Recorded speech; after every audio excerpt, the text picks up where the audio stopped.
la presidencia de Colombia, en donde se ha llevado a otro nivel el debate medioambiental, vemos un porcentaje importante del territorio cubierto por el bosque amazónico. Muchísimas gracias por estar con nosotros, señor presidente.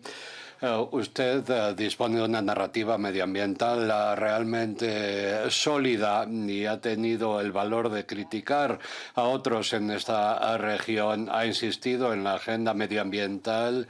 ¿Y cómo podría usted describir su experiencia hasta la fecha y cuáles son los desafíos a los que se ha enfrentado, sobre todo en el área medioambiental, en la zona de la Amazonía?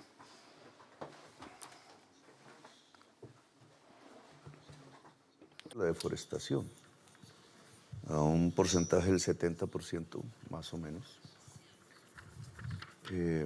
Hay unas fuerzas económicas que van contra la selva. En el caso colombiano es la ganadería extensiva, la idea de la gran propiedad del suelo, de la tierra como criterio de riqueza, y detrás el narcotráfico, que ahora va hacia el sur por la aparición del fentanilo en Estados Unidos.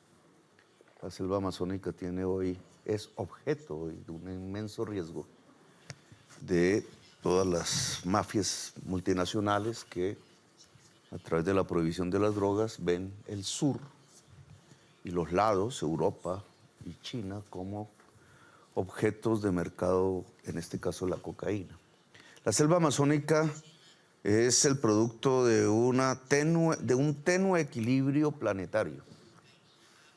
Es las aguas heladas que genera la Antártida, que a través de la corriente del océano llega a la zona tórrida por el Atlántico.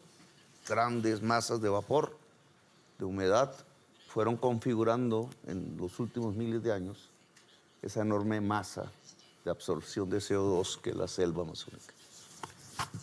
Parece que el ser humano estaba antes de la selva, en ese mismo territorio. Chiribiquete, que es un inmenso mural pictórico de hace 10.000 años, y los recientes descubrimientos en Ecuador de formas urbanas en la selva muestran que antes que la selva estaba el ser humano, sin la selva, en ese mismo territorio. Hoy el ser humano está allí, tiene una actividad económica, parte de ella depredadora, se explota petróleo, hay minería ilícita y grandes extensiones hacia la ganadería extensiva, muy ligada al mercado mundial. Pero si se acaba la selva, si se rompe ese equilibrio, si la corriente helada no sigue hacia la zona tórrida porque la Antártida desaparece como casquete de hielo, o si la depredación económica se impone, o si el calor del planeta quema la selva masivamente, entramos a un punto de no retorno. Es un punto irreversible para la existencia humana. Hoy tenemos una enorme chimenea de CO2 en el norte de América y una esponja en el sur que parcialmente absorbe ese CO2, parcialmente. Si la selva se acaba, no hay nada más que hacer. Entramos a lo que se llama el punto de no retorno. Por eso la selva amazónica no solamente, la palabra no es estratégico, la palabra es vital para la especie humana. Y entonces nos enfrentamos a la que hay hoy para cuidar la selva amazónica, unos esfuerzos de las comunidades indígenas, unos esfuerzos nacionales locales, una llamada cooperación que llega a 10, 15, 20 millones de dólares de vez en vez, y eso no es suficiente. Ante la realidad vital de la selva para la existencia humana, la acción que se está proponiendo hasta este momento para cuidarla es insustancial, fuera del esfuerzo indígena. Nosotros hemos hecho un cálculo para el espacio colombiano de la selva amazónica. Necesitamos un flujo aproximadamente de 2.500 millones de dólares año para lograr revitalizar el espacio ya deforestado y para mantener a través de los años la construcción de una bioeconomía, es decir, de una economía con la selva y no contra la selva. que implica sostener la población que está allí hasta que adquiera hábitos de bioeconomía que puedan por sí mismo sostener la población. Ese flujo comparado con, voy a poner un ejemplo, 15 millones de dólares que en cooperación internacional le hace limosna, entrega un país de Europa para ver si se cuida o se muestra una imagen de cuidado de la selva amazónica, es irrelevante. Si aumentamos Brasil, Perú, etcétera, es absolutamente insustancial. Nosotros estamos proponiendo, y termino con esto, un mecanismo que tiene que ver con el sistema financiero. Si no se afecta el sistema financiero a escala global, no hay mecanismos para financiar la acción climática que se necesita. Para el caso colombiano, lo que proponemos no es cooperación.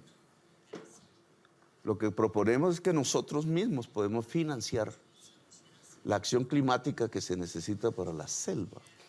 Pero para ello necesitamos liberar nuestros propios recursos en la cuantía de 2.500 millones de dólares al año. ¿Eso cómo se hace? Eso se hace a partir de cambiar deuda por acción climática. Es decir, de reformar el sistema financiero mundial. No es la limosna, es un mecanismo poderoso de financiamiento de la acción climática que a escala universal implica un cambio del sistema financiero mundial. Brasil nos propuso, a cambio de nuestra propuesta, que es emitir derechos especiales de giro en el FMI, Brasil propuso algo más simple, más suave, que no se nos cobre riesgo país. Al contrario, si nosotros cuidamos la selva amazónica, el riesgo disminuye en el mundo. ¿Por qué nos están cobrando riesgo país a nosotros? Riesgo país es una sobretasa de la tasa de interés en nuestro endeudamiento internacional.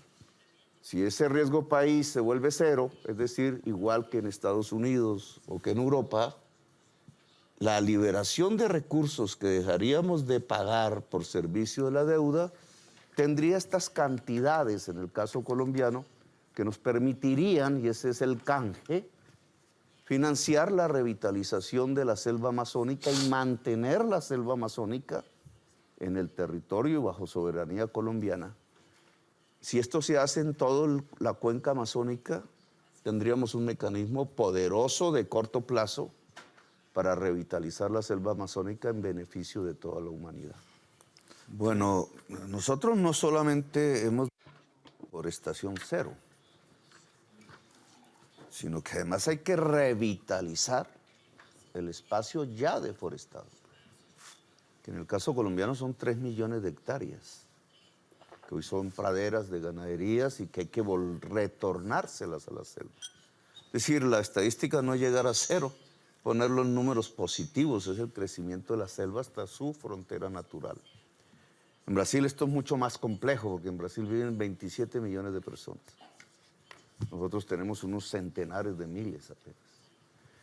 En Colombia hemos cuidado más la selva, pero indudablemente hay factores económicos que la están depredando.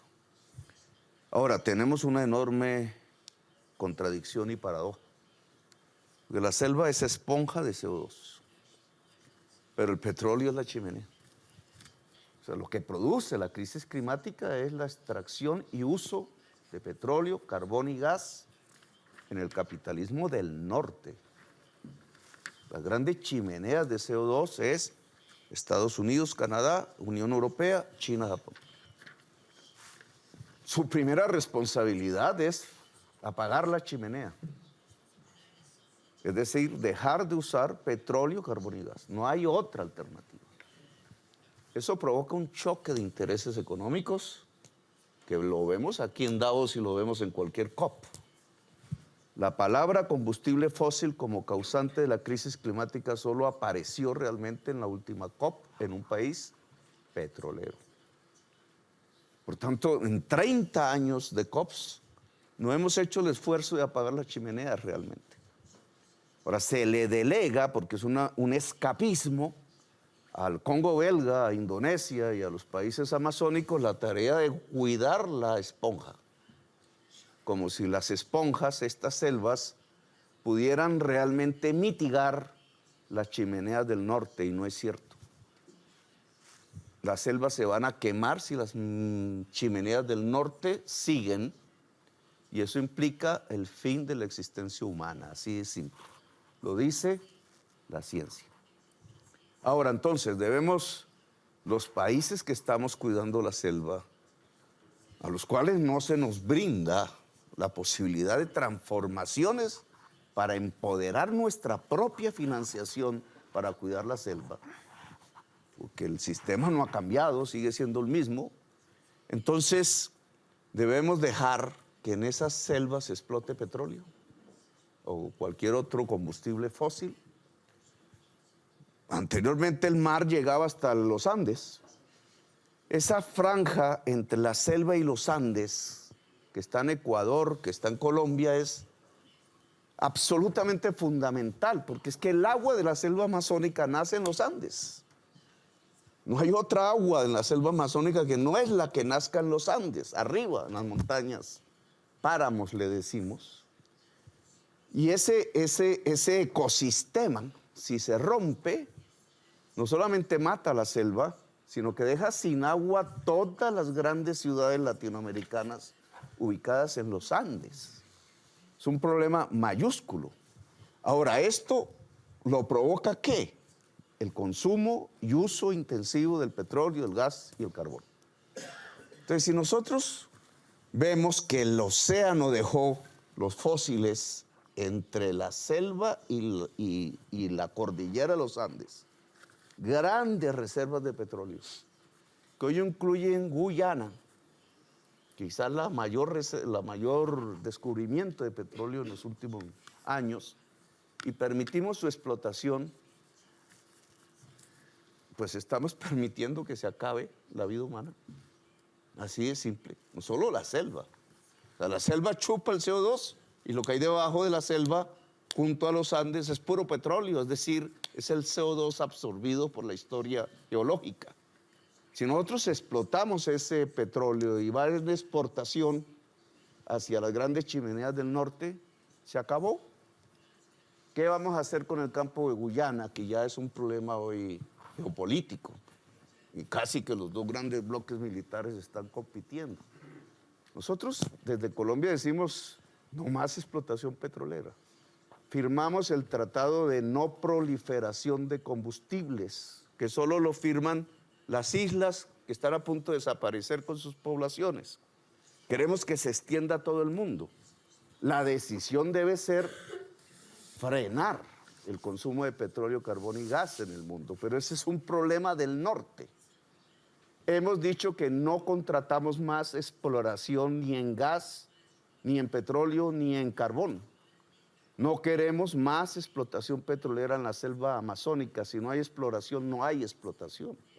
La selva amazónica vale más que el petróleo que está allí dentro. Es la vida. El petróleo es la muerte. Así de simple. Pero para poderlo hacer, hay que disminuir la emisión de las chimeneas del norte y hay que cambiar el sistema financiero mundial para permitir que se liberen los recursos de los países en general del planeta para que se puedan dedicar a la acción climática. En el caso nuestro, cuidar la selva amazónica. En el caso de Guyana, que no está aquí, bueno, Venezuela dirá que es de Venezuela, Guyana dice que es de Guyana, conflicto a punto de convertirse en conflicto militar, hay que compensar a Guyana y a Venezuela para que ese petróleo que está debajo de la selva amazónica en el territorio del Esequibo no salga. Lo está haciendo el mundo. ¿Es posible plantearlo a Inglaterra y a Estados Unidos?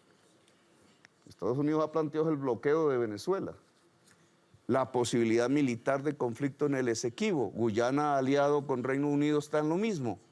La vida humana, lo que debería plantearse no es quién es el propietario del Esequibo, propiamente, conflicto internacional, sino que no salga el petróleo que hay en el Esequibo, porque si sale, nuestra lucha por la crisis climática, contra la crisis climática, prácticamente se vuelve un discurso inocuo.